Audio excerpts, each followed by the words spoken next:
महर्षि ऋषि गौतम सप्त ऋषियों में से एक वैदिक काल के महर्षि, एक मंत्र दृष्टा, ऋग्वेद में उनके नाम से अनेक शुद्ध न्याय दर्शन के प्रथम प्रवक्ता। ऋग्वेद, सामवेद, अथर्ववेद, यजुर्वेद, शतपथ ब्राह्मण, धर्मशास्त्र, उपनिषद, शिव पुराण, रामायण इत्यादि में महर्षि गौतम की चर्चा। अधिकतर ग्रंथों में महर्षि गौतम को अंगिरा कुल का ऋषि बताया गया है। ब्रह्मा जी के मानस पुत्र ऋषि अंगिरा तथा उनकी पत्नी शोभा को एक पुत्र हुआ। उतत तथा ममता से दीर्घ तमस्य नामक पुत्र हुआ। दीर्घ तमस वैब परद्वैस्व से महर्षि गौतम हुए। ब्रह्मा ने अपनी पुत्री अहिल्या को गौतम के पास ही अमानत के तौर पर रखा था। यही शारदत्व गौतम महर्षि गौतम के नाम से प्रचलित हुए। इसी ऋषि ने न्याय शास्त्र की रचना की थी। इनके 156 शिष्य थे। इन्हीं शिष्यों की संतानें गुर्जर, ब्राह्मण, आराध्य देव व ऋषि हैं। इनके पिता दीर्घ तमस्य बृहस्पति के श्राप के कारण जन्मंध्य थे। गर्भावस्था में ही सारे वेदों वेदांतों से पूर्णतः अवगत थे। विद्या के बल पर उनका विवाह सुंदर परद्वैसी से हुआ। दीर्घ तमस ने 100 वर्ष की आयु में केशव की उपासना की। इससे उनको दृष्टि मिली, इसीलिए उनको गौतम उत्तम नेत्र वाला कहा गया। इसी गौतम के पुत्र गौतम कहलाए। ब्रह्मा की मानस पुत्री अहिल्या ब्रह्मदेव की आज्ञा स्त्री सृष्टि थी।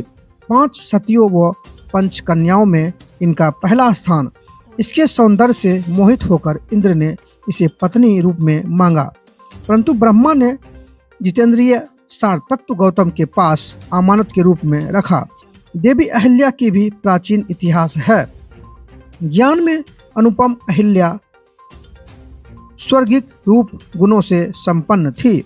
उनकी शादी महर्षि गौतम ऋषि से हुई। समय बीतता गया और एक दिन अचानक एक अनहोनी हुई, चूंकि देवराज इंद्र की निगाहें उन पर मोहित थी। इंद्र को महर्षि गौतम की दैवीय शक्तियों और सामर्थ्य का ज्ञान था, मगर इंद्र अहिल्या के पतिनिष्ठ होने के सत्य से भी अवगत था। इंद्र के पास इससे पार पाना संभव नहीं था, मगर वह अहिल्या को भूलना भी नहीं चाहते थे और समय का इंतजार करने लगा। एक दिन महर्षि गौतम ने कहा, एक विशेष सिद्धि पाने के लिए 6 महीने के लिए वन में जाना पड़ेगा। महर्षि गौतम के वन जाने के बाद इंद्र वेश बदल कर पहुँच गया और प्रेम जताते हुए अहिल्या से कहा, आपकी सुंदरता ने मुझे वापस बुला लिया। और अहिल्या खुश हो गई और दोनों एक साथ समय बिताने लगे।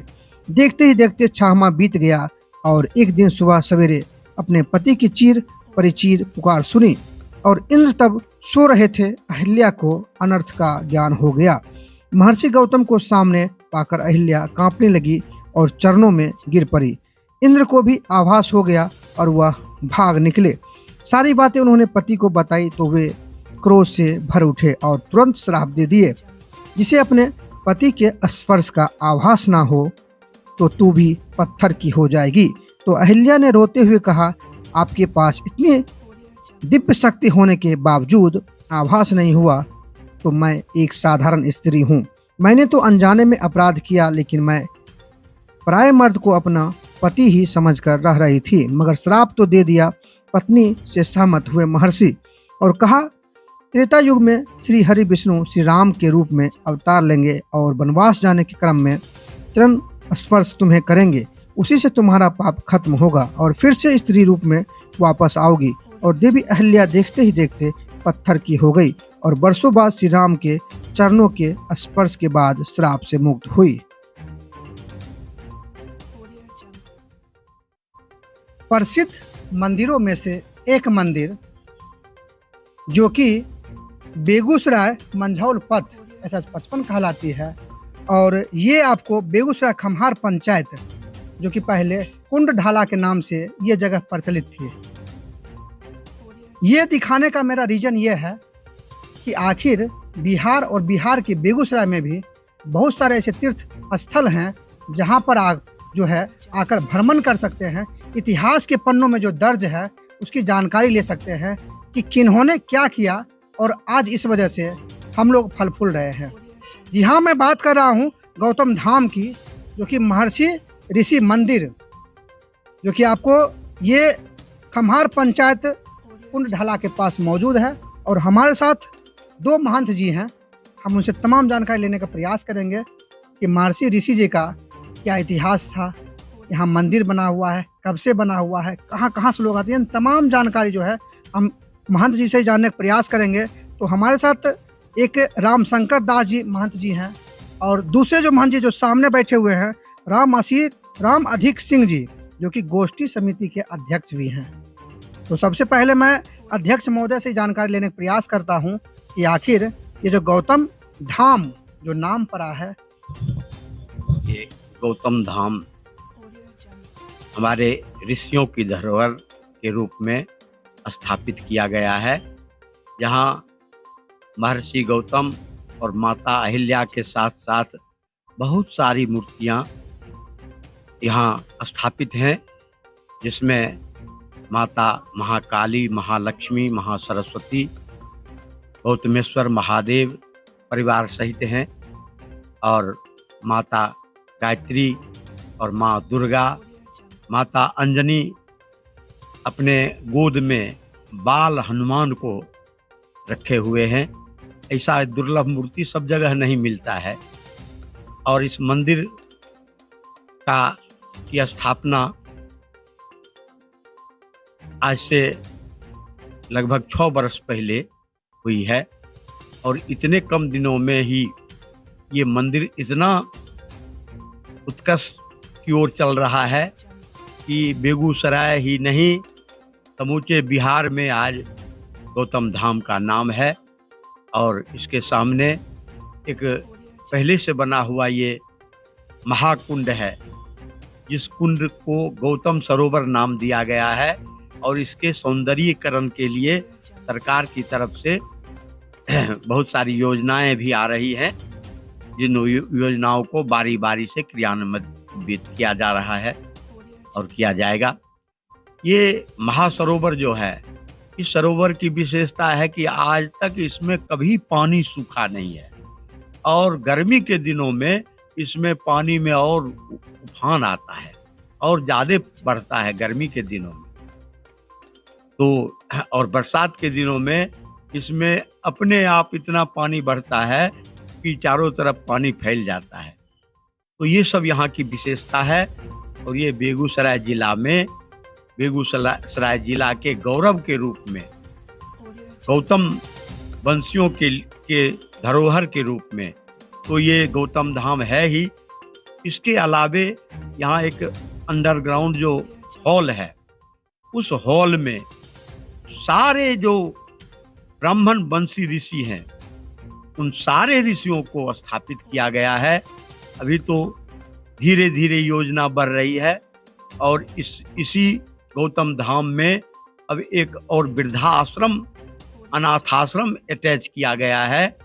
जो अनाथाश्रम जहाँ समाज के जो ठुकराए हुए लोग हैं, जो लाचार लोग हैं, उनको यहाँ आश्रम उनके लिए बनाया गया है। उनको यहाँ आश्रय दिया जाता है।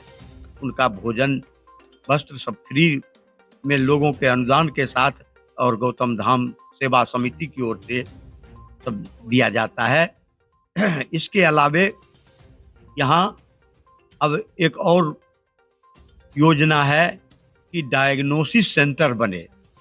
उस डायग्नोसिस सेंटर के लिए भी सारा कार्यक्रम आगे बढ़ रहा है, और भवन बनाने का भी कार्यक्रम अब शुरू होने वाला है।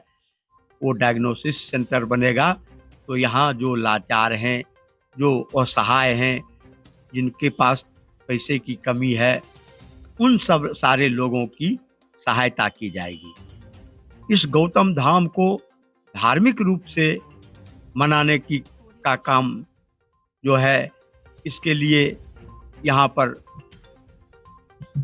श्रीमद् रामचरितमानस का सुंदरकांड का पाठ, नावान पारायण का पाठ, अखंड पाठ, और इसके अलावे साप्ताहिक गोष्ठी के रूप में शुक्र यहाँ साप्ताहिक गोष्ठी का आयोजन होता है, जहाँ सब भक्त लोग संत लोग जमा होते हैं और उस गोष्ठी को सुनते हैं, उसमें भाग लेते हैं। तो इस तरह से ये गौतम धाम बिहार में अब इसका नाम बहुत आगे बढ़ चुका है और यहाँ इसी तरह के लोकोपकार का कार्य किया जा रहा है। तो योजना तो बहुत बड़ी है, लेकिन एक साथ तो हो नहीं सकता है। धीरे धीरे लोगों के सहयोग से ये आगे बढ़ रहा है और हम यही मंगल कामना करते हैं कि ये गौतम धाम उत्तरोत्तर विकास की ओर चलती रहे। ये जो हैं न्याय के प्रणेता कहे जाते हैं और ये विश्वविद्यालय जब चला रहे थे वहाँ, तो विश्वविद्यालय के ये कुलपति भी थे और इनके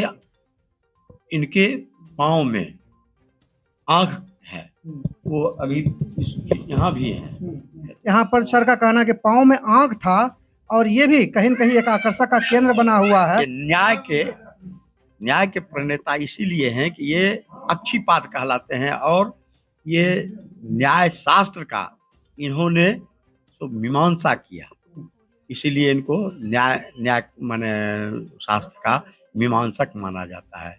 और ये आँख में, ये पैर में जो आँख है, ये उसी से संबंधित है। माता अहिल्या के बारे में सर क्या कुछ जानकारी देंगे? माता अहिल्या जिनकी ब्रह्मा जी ने रचना की और ब्रह्मा जी की मानस पुत्री अहिल्या, माता अहिल्या है। उस समय इनके जोर का संसार में कोई सुंदर था ही नहीं और ये मानस पुत्री ब्रह्मा जी की अहिल्या जी को ब्रह्मा जी ने गौतम मुनि को सुपुर्द किया कि आप इनकी रखवारी रक्षा में रहेंगे और उन्होंने माता अहिल्या का युगों तक रक्षा किया और एक भी माने कुत्सित भाव को अपने मन में नहीं आने दिया। इससे प्रभावित होकर के स्वयं लोक पितामह ब्रह्मा जी ने इनका महर्षि गौतम का विवाह माता अहिल्या से करवा दिया और उस दिन से इनकी अर्धांगिनी, जो पहले सिर्फ धरोहर के रूप में थी, ब्रह्मा जी की धरोहर के रूप में, लेकिन प्रसन्न होकर के ब्रह्मा जी ने इनको उनकी अर्धांगिनी बना दी। तो इनका इतिहास तो और भी है कि इनके सुंदरता पर मोहित होकर के देवराज इंद्र, जो स्वर्ग का राजा, वो भी इतना मोहित हो गया कि इनके साथ व्यभिचार करने का प्रयास किया, जिसके कारण माता अहिल्या को श्राप दिया और भगवान अवतार धारण करके खुद प्रभु रघुवर राम जी अवतार धारण करके तब इनका उद्धार किया। उस दिन से फिर ये गौतम जी की अर्धांगिनी के रूप में है। तो ये माता अहिल्या का इतिहास है और बगल में माता अंजना है।